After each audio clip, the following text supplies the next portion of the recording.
je ne trouve pas d'autre façon de transmettre que d'amener les gens en fait dans les salles de cinéma, de leur donner la possibilité de voir les films sur grand écran parce que vous savez le problème auquel on est confronté au Tchad, c'est que et pas seulement au Tchad mais dans toute l'Afrique, c'est que ces DVD piratés qui sont projetés sur grand écran sont de mauvaise qualité, donc l'image n'est pas belle, le son, n'en parlons pas, les conditions de projection sont telles qu'en fait on ne donne pas l'amour du cinéma à ses spectateurs.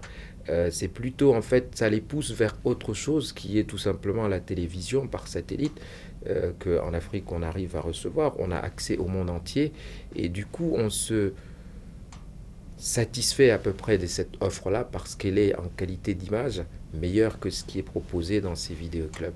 Et il me semble que la salle obscure devrait être vraiment le lieu de, de la constitution d'une ou de la construction de l'amour du cinéma. Mais il est aussi important d'accompagner toujours les films en fait pour que des discussions ou des commentaires comme ça aident les plus jeunes en fait à comprendre ce que l'auteur a voulu dire et tout ça, en faire tout un exercice en fait d'initiation. Euh, et je crois que certains films méritent comme ça d'être accompagnés pour être compris.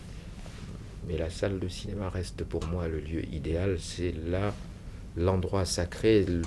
C'est quand même ici en France ou en Europe où on perd un peu le sens du sacré. La salle de cinéma reste quand même un lieu sacré où les gens savent se tenir, où on garde le silence parce qu'on a l'impression d'assister à quelque chose de... On rigole ensemble, il y a une communion.